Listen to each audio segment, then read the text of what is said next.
Quote, being present in your life actually makes you a happier, healthier human being, as it leads you to better moods, more energy, less emotional distress, and can even lessen emotional exhaustion. Mindfulness allows you to better regulate your emotions as well as practice gratitude and empathy. Close quote. Hello, my name is Miranda Pierce. I am a Pacific Northwest wife and stay-at-home mom, the former bling boss of Pierce's Paparazzi, and this is Making Yourself at Home. All right, you guys, things are getting real. This topic is near and dear to my heart.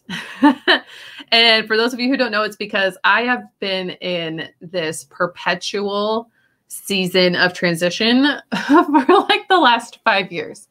And I know some people would say like, well, that's just adulthood, right?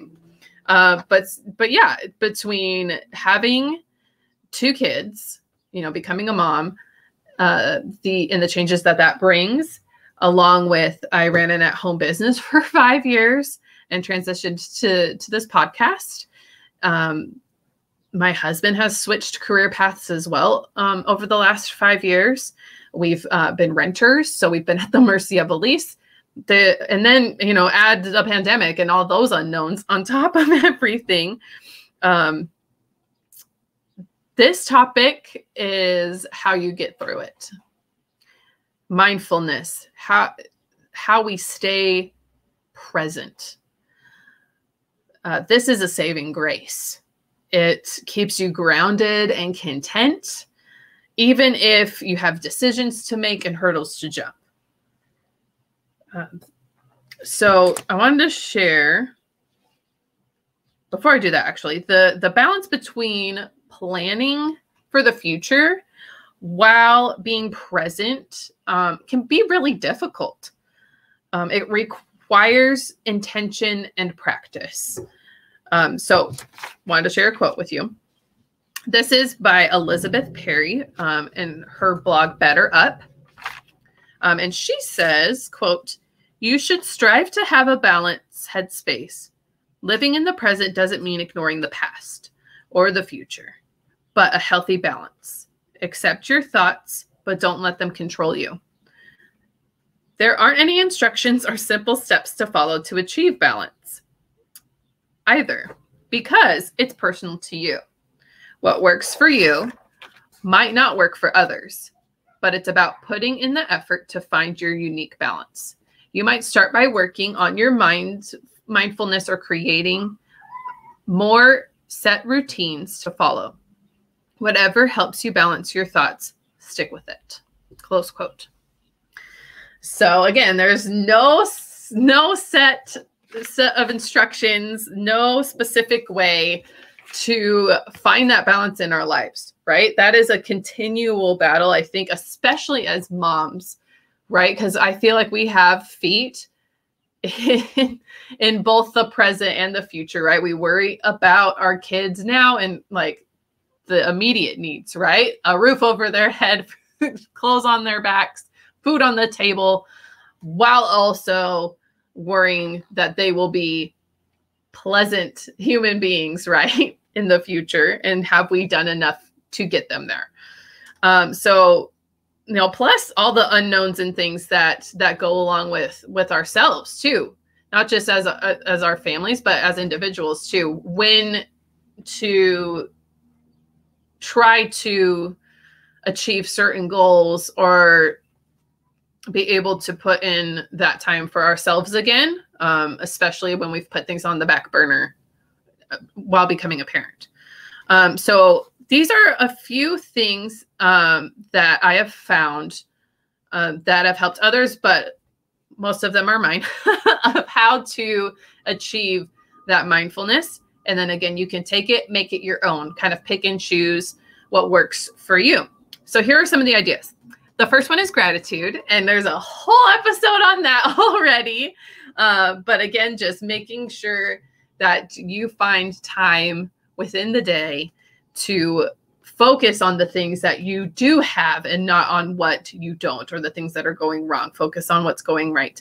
I tell my 6-year-old this all the time. You have to look for the good, to get the good, right? I feel like the more time we spend practicing looking for those good things each day, the easier they will be to pinpoint.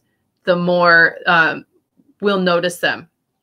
You know, celebrate everything. Make those little things big in your mind. Next was activity. So movement, breathing, yoga. That is a huge thing I've noticed for me. There are specific activities that if I'm feeling anxious, I know I haven't done that today.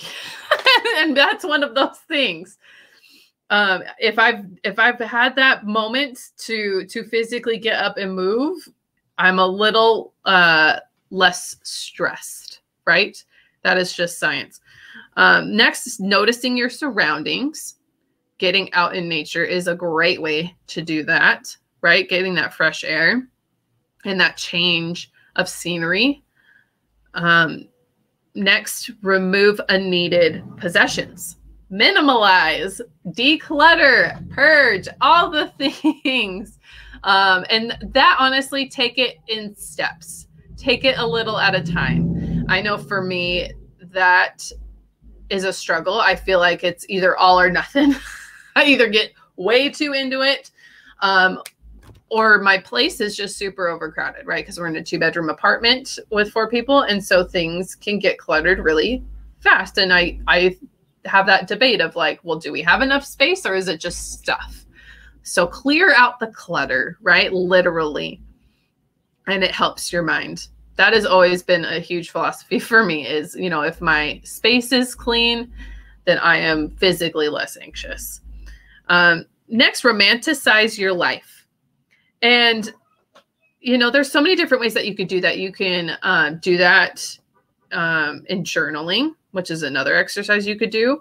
You could do that by taking pictures and, but yeah, just, again, focusing in on all those little good things that happen throughout a day, not just the big obvious ones, but you know, the time that, okay, the cashier was super nice at the store, or somebody smiled at you on the street. You got a text from a friend that was really nice. And, or you got to have your favorite drink or treat at some point during the day. You had a good one-on-one moment with one of your kids. You got to sleep a few extra minutes, or, you know, just, you got to watch your favorite show. Just those little things. They add up and they help to kind of, again, give you that perspective of things aren't that bad. It's going to be okay. And you can kind of ground yourself again. Next, meditation. Find positive social support.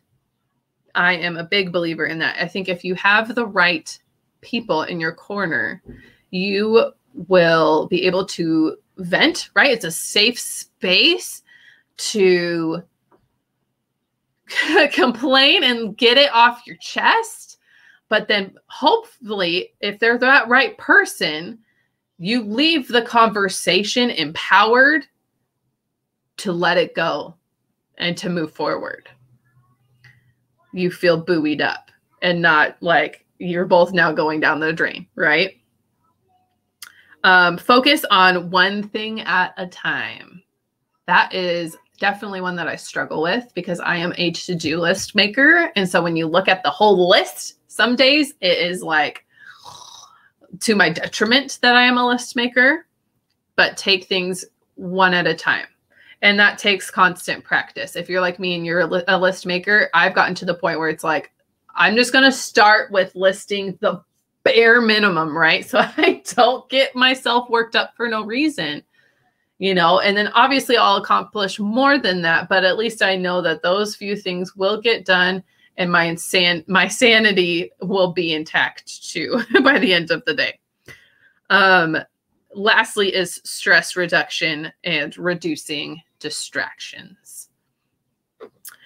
I wanted to leave you with one more quote. This is Cyan Ferguson of Psych Central, and they say, quote, "We're constantly surrounded by distractions, making it difficult to focus on just one thing at a time. Stress, anxiety, and regret can also make it difficult to focus on the present moment.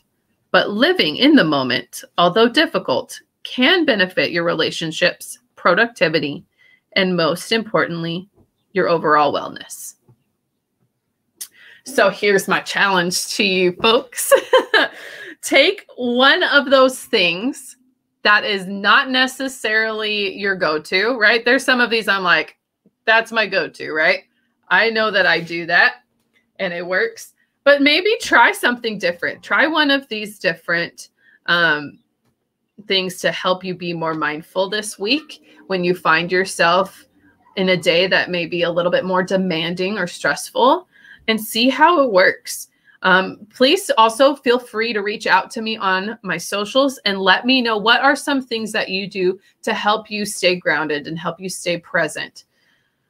I would love all the ideas for myself, but also to share with everyone here. So that is it for now. Be sure to listen next week, Thursday, for another episode. Spread the love so your friends and family can come hang and listen in as well. Until then, have the best week.